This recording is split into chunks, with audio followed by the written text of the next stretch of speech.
Good morning, everyone. On the national stage, Texas is a big prize for Democratic presidential candidates since 2020. And last night, former Vice President Joe Biden won the Lone Star State, a major blow to the Bernie Sanders campaign.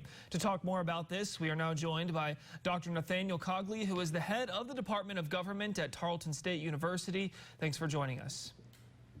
Thanks for having me. Appreciate it. So up until last night, polls had Bernie Sanders actually taking Texas on Super Tuesday yesterday. What do you think led to that Biden victory? We saw a number of people drop out and endorse Biden at the last minute, specifically Pete Buttigieg and Amy Klobuchar. Both dropped out and endorsed Biden. There was a lot of late momentum for Biden out of South Carolina. If we look at the debates that preceded, in the debate before Nevada, everyone attacked Bloomberg on the stage.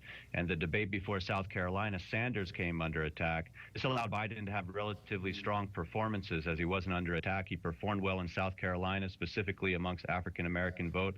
And that parlayed into some people dropping out and endorsing him and even other big names in the Democratic Party. So, yeah, he was able to beat Sanders. But Sanders also broke the 15% threshold and had a good performance on Super Tuesday. So, Nate, as we continue to watch the delegate count, there's a lot of talk about a brokered convention. Historically, how has this happened in the past, and do you think it'll happen this year? There's a requirement that a nominee get a majority of delegates at the convention. So a brokered convention happens when no one secures a majority of delegates. They need to go through multiple rounds of voting. This used to, if you go back far enough, this used to happen a lot, as they used to have a 2/3 threshold for the nominee, which made brokered conventions very likely. The last one we had at the majority threshold was in 1952. Adlai Stevenson, who was originally third on the first round, eventually became the Democratic nominee for president. It's possible that we go into a brokered convention still. It only takes 3 candidates racking up delegates to fractionalize it to where no one has a majority on the first round. It would seem like Bloomberg and Warren would be the key here. If they're going to persist in racking up delegates, they could force a brokered convention, but the ball's in their court for that.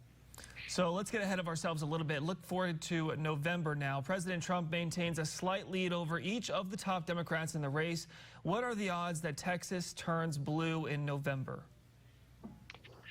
Texas is becoming more competitive. It's urbanizing, which is good for the Democratic Party. They do very well in urban districts. Also, demographically, we're a border state with Mexico, get a lot of immigration from Mexico and Latin America, changing the demographics. That's good for the Democratic Party. But I don't think Texas is going to go blue statewide yet. Trump won Texas by 9% last time. I think this is a very safe state for him. 38 electors. It's an important state for him. But what we will see is the Democrats pick up some House seats. Right now, the balance is 23 Republicans and 13 Democrats. In a year where Democrats would be on the defensive and the Republicans might gain seats, we're actually going to see the Democrats probably pick up some seats here. That's showing that Texas is becoming more and more competitive. It's just that the Democrats are not yet in a position to win statewide. That will take a couple more cycles.